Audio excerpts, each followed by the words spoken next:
أرسل رسوله بالهدى ودين الحق ليظهره على الدين كله ولو كره المشركون ولو كره الكافرون ولو كره المنافقون أشهد أن لا إله إلا الله وحده لا شريك له وأشهد أن سيدنا محمدا عبده ورسوله ووليه حبيبه هو المصطفى والمختار حيا نصلي ونسلم كثيرا واستمرارا عليه اللهم صل على محمد وعلى آل محمد أما بعد فيا أيها المسلمون أوصيكم ونفسي بتقوى الله فقد فاز المتقون قد قال الله تعالى في القرآن الكريم بسم الله الرحمن الرحيم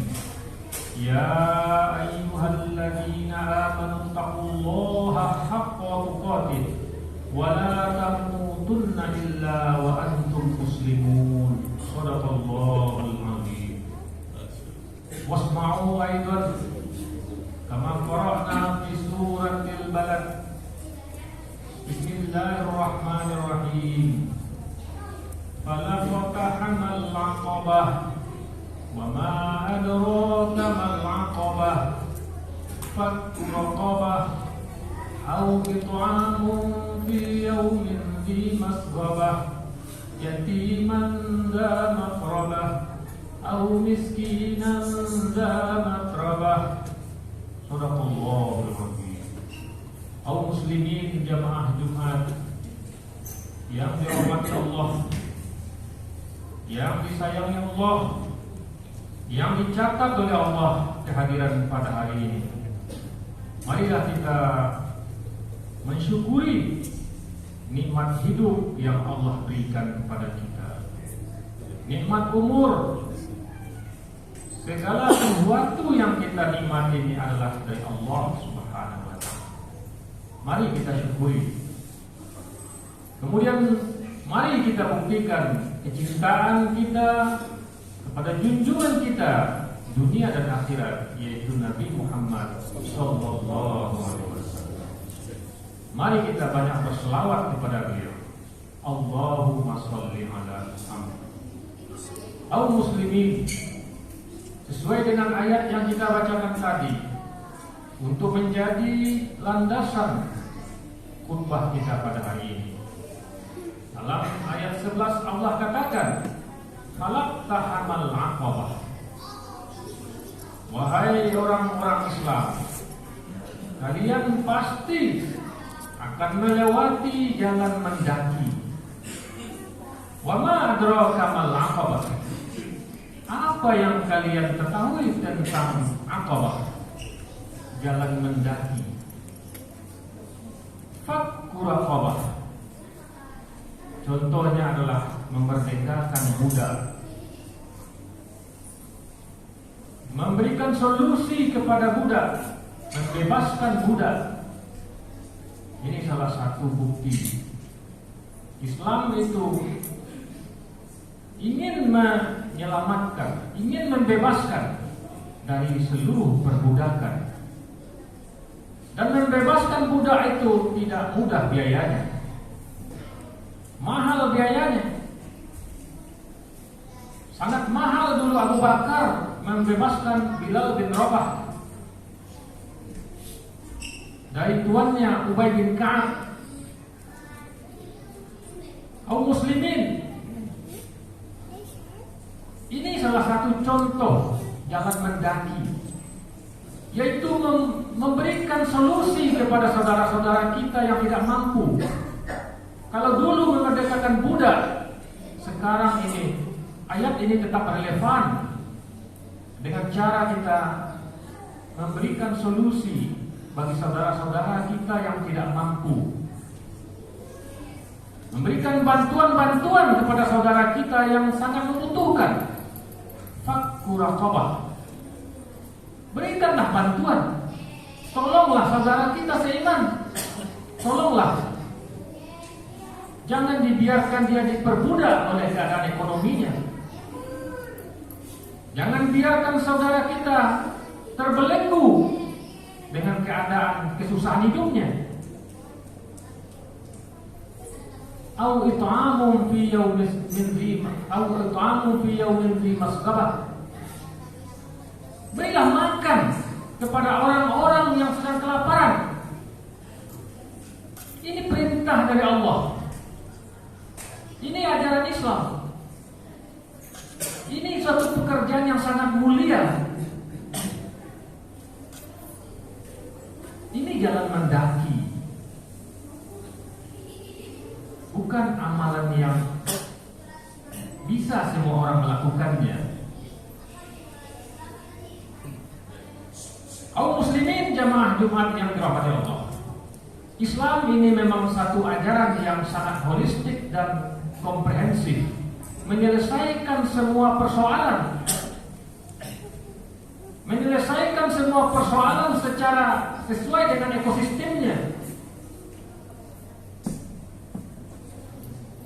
Maka kebahagiaan kaum muslimin di dunia hasanah wa fil akhirati hasanah tidak bisa dengan mengabaikan saudara kita yang masih kelaparan, kesusahan, tidak punya tempat tinggal. Apalagi memberi makan ini adalah suatu kebutuhan yang sangat penting. Pangan merupakan satu yang sangat dibutuhkan. Orang gak akan bisa ngapain kalau pangannya gak ada, kelaparan, gak akan bisa ngapain dia.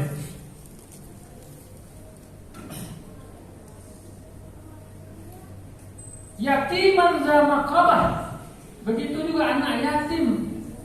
Dia punya kerabat-kerabat, tolong bantu kerabatnya, jangan abai kepada anak yatim. Semua kita wajib membantu anak yatim, apalagi saudaranya, kerabatnya. Au miskinan za matrabah, atau orang miskin za matrabah, dia nggak bisa ngapain-ngapain, dia duduk di situ saja, bangun rumah nggak bisa, makan nggak bisa, biaya hidup nggak ada, seakan dia itu hanya duduk di atas tanah saja, za matrabah, duduknya di tanah. Ini menunjukkan keadaannya yang susah. Maka semua kaum muslimin, rentetan ayat tadi itu merupakan aqabah, yaitu amalan yang besar pahalanya, tapi bagaikan jalan mendaki, berat untuk melakukannya. Menolong orang miskin, memberi makan, menolong anak yatim. Tapi kata Allah itu besar pahalanya, itu adalah jalan menuju Allah. Itu salah satu contoh jalan menuju Allah. Kita dalam hidup ini pada hakikatnya sedang berjalan menuju Allah. Tapi caranya kita harus melewati jalan mendaki tersebut. Maka seluruh ajaran Islam ini kaum muslimin bagaikan jalan mendaki. Khatib pernah mendaki gunung kaum muslimin. Ada gunung dua di Sumatera Barat, Gunung Merapi, Gunung Singgalang. Khatib pernah mendakinya, luar biasa susahnya. Tapi tetap usahakan. Kenapa? Karena kita ingin mencapai puncaknya. Dalam hidup ini kita harus mencapai ma'rifatullah. Ketinggian Allah harus kita ketahui. Sudahkah kita kenal dengan Asmaul Husna, atau hanya sekedar hafal di mulut tapi tidak memahami apa makna wujud, sifat-sifat Allah, tidak memahami sifat Allah, tidak memahami nama-nama Allah, apa itu Rahman, apa itu Rahim.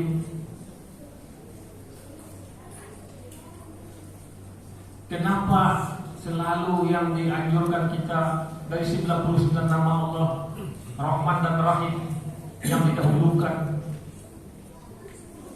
Kenapa tidak Bismillahirrahmanirrahim Al-Jabbar?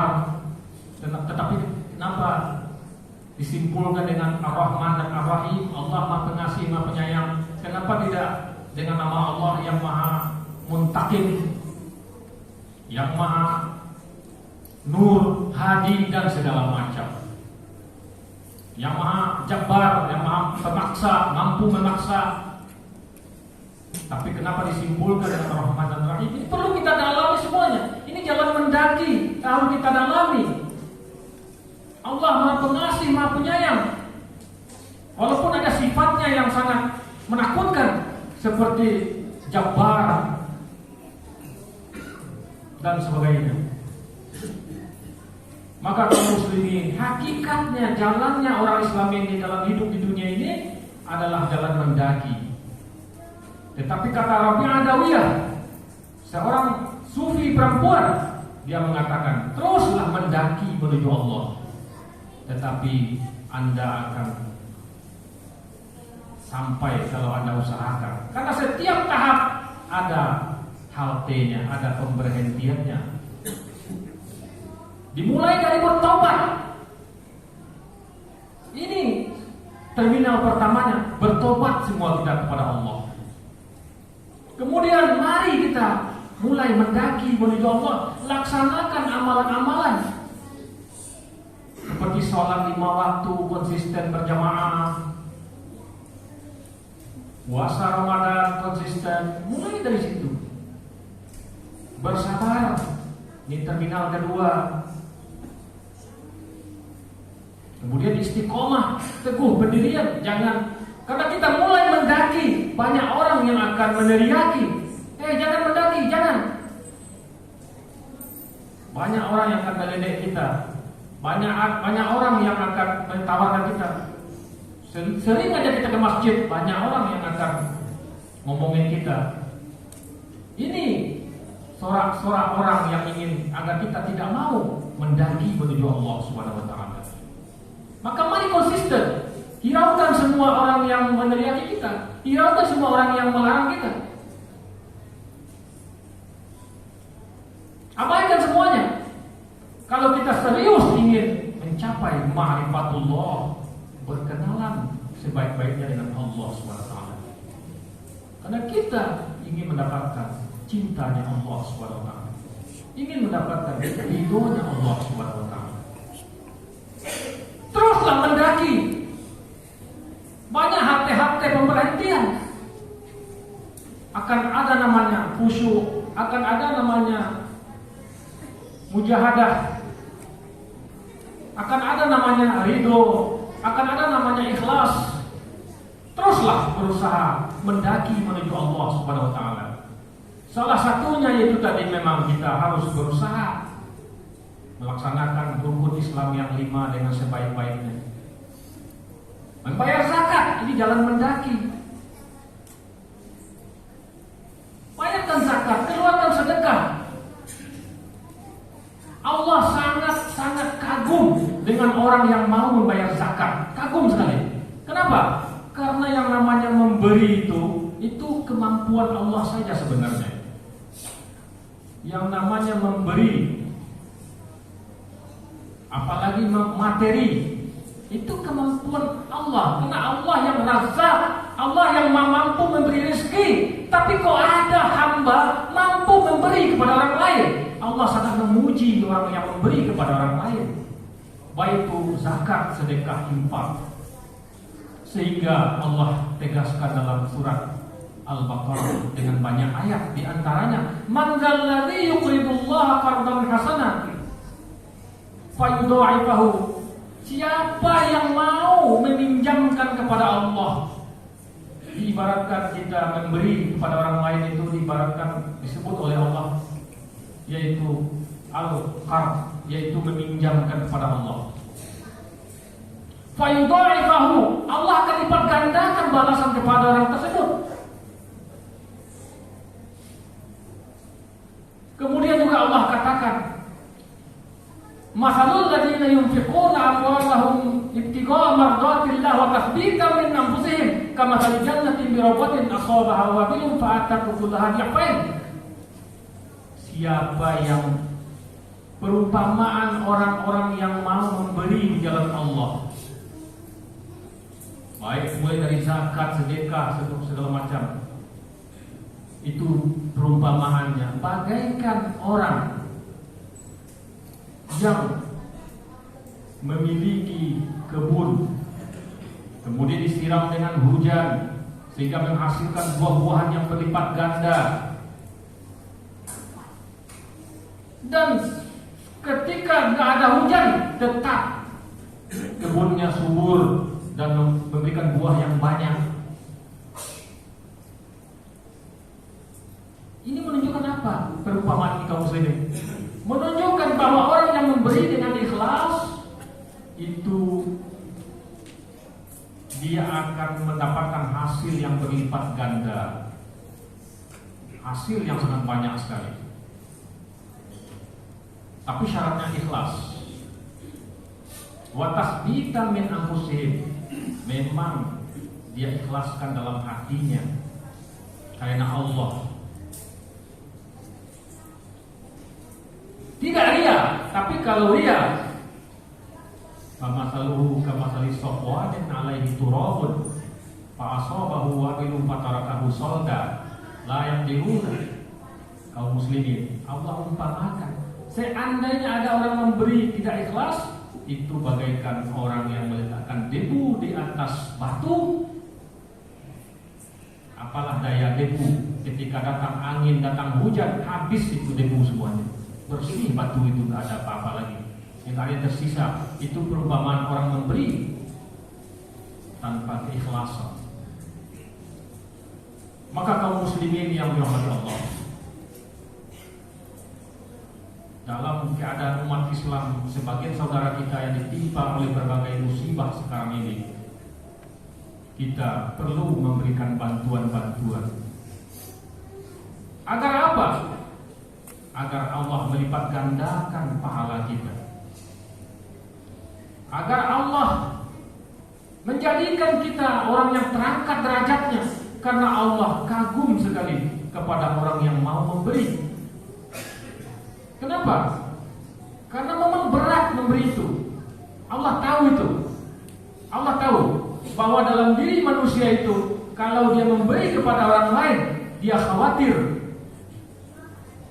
akan dirinya akan fakir, dirinya akan jadi miskin. Allah tahu itu. Karena mendapatkan sesuatu itu tidak mudah. Sekarang dia berikan pada orang lain, maka Allah tahu kebanyakan manusia merasa berat untuk memberi. Maka oleh karena itu Allah mengagumi orang yang mau berzakat, orang yang mau bersedekah. Allah sangat mengagumi, pahalanya besar sekali, bisa memadamkan api neraka yang akan menyentuhnya, luar biasa. Maka kaum muslimin yang dirahmati Allah,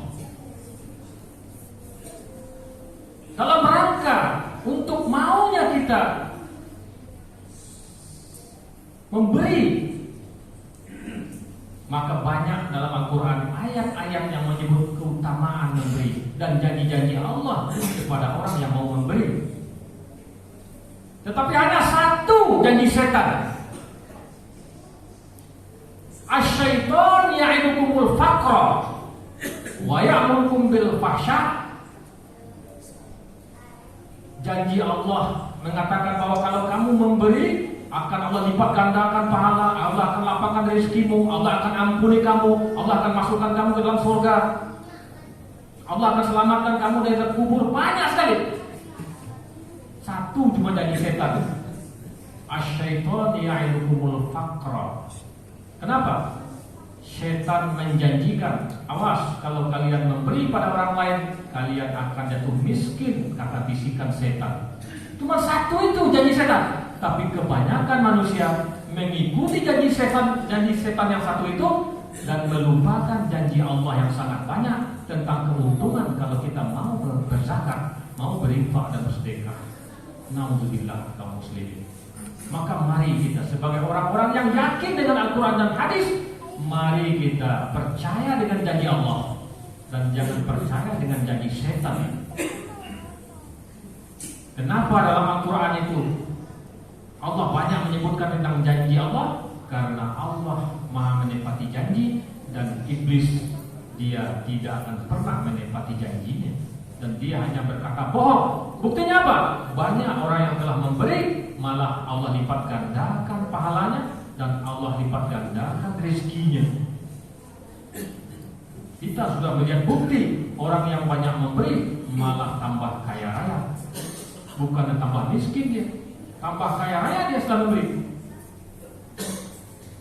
Maka oleh karena itu kaum muslimin yang dirahmati Allah, sesuai dengan tema khutbah kita pada hari ini, yaitu mari kita mau melewati jalan mendaki menuju Allah Subhanahu wa taala. Salah satu jalan mendaki itu adalah yaitu berzakat, berinfak dan bersedekah. Memang pada hakikatnya kaum muslimin, semua amalan Islam ini seperti jalan mendaki, sepertinya berat dilakukan semuanya.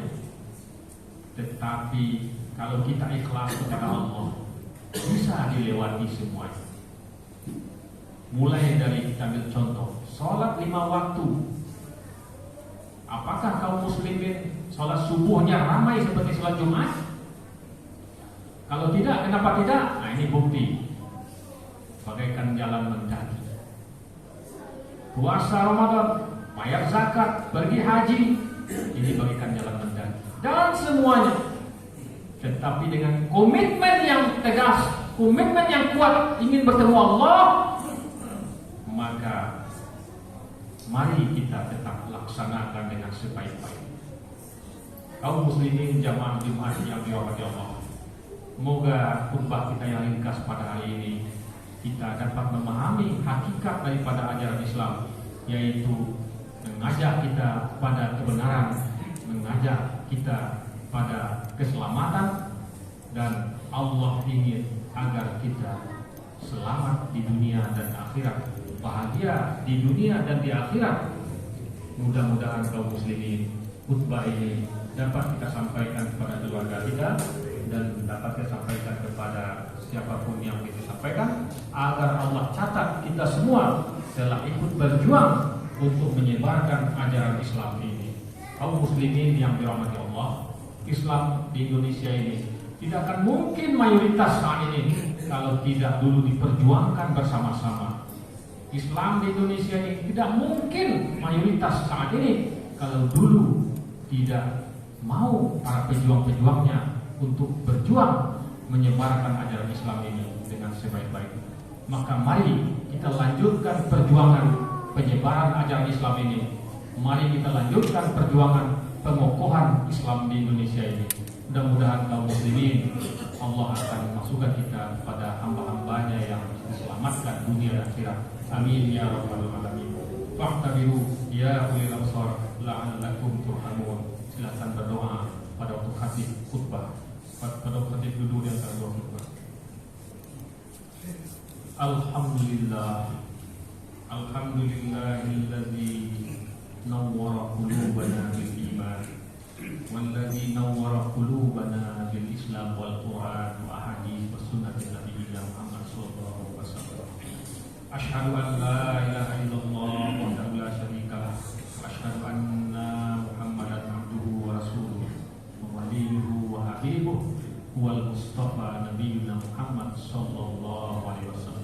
Allahumma salli ala Muhammad. Amma ba'd. Faya ayyuhal muslimun, usikum wa nafsi bitaqwallah, faqad fazal muttaqun. Faqad qala Allah Ta'ala fil Qur'anil Karim, bismillahirrahmanirrahim. Ya ayyuhalladzina amanu taqullaha haqqa tuqatih wa la tamutunna illa wa antum muslimun. Shadaqallahul azim. Qala nabiyuna al-karim Muhammad sallallahu alaihi wasallam, ad-dinun nasihat. Kata Nabi kita, agama Islam ini adalah nasihat. Nasihat dari Allah, nasihat dari para Rasulullah, nasihat dari para ulama, dan nasihat untuk kita semua. Maka mari kaum muslimin, kita jadikan khutbah ini sebagai nasihat bagi kita semua, sehingga kita semua akan dirahmati oleh Allah SWT. Amin. Amin ya rabbal alamin. Inna Allaha wa malaikatahu yusholluna 'alan nabi ya ayyuhalladzina amanu shollu 'alaihi wa sallimu taslima. Allahumma shalli 'ala Muhammad wa 'ala ali Muhammad kama shallaita 'ala Ibrahim wa 'ala ali Ibrahim wa barik 'ala Muhammad wa 'ala ali Muhammad kama barakta 'ala Ibrahim wa 'ala ali Ibrahim fil 'alamin innaka Hamidum Majid. Allahumma ighfir lil muslimina wal muslimat wal mu'minina wal mu'minat al ahya'i minhum wal amwat ya qadiyal hajat. Allahumma ansurna ya Allah ya arhamar rahimin waftah lana fa innaka khairul fatihin warzuq lana fa innaka khairul raziqin wahfazna fa innaka khairul hafizin. Allahumma inna nas'aluka ridhaka wal jannah wa na'udzubika min sakhatika wan nar. Allahumma ansuril Islam wal muslimin wansur ikhwanana al mujahidin fi kulli zaman wa fi kulli makan fi masyariqil ardi wa fi magharibiha. Allahumma inna nas'aluka salamatan fid din wa afiyatan fil jasadi wa ziyadatan fil ilmi wa barakatan fil rizqi wa tawbatan qabla al maut wa rahmatan indal maut wa maghfiratan ba'da al maut wal afwa 'indal hisab wan najata minan nar. Amin amin ya rabbal alamin. Allahumma rabbana atina fid dunya hasanah wa fil akhirati hasanah wa qina 'adzaban nar. Ibadallah, innallaha ya'muru bil 'adli wal ihsan wa ita'i dzil qurba wa yanha 'anil fahsya'i wal munkar wa ya'idukum la'allakum tadhakkarun.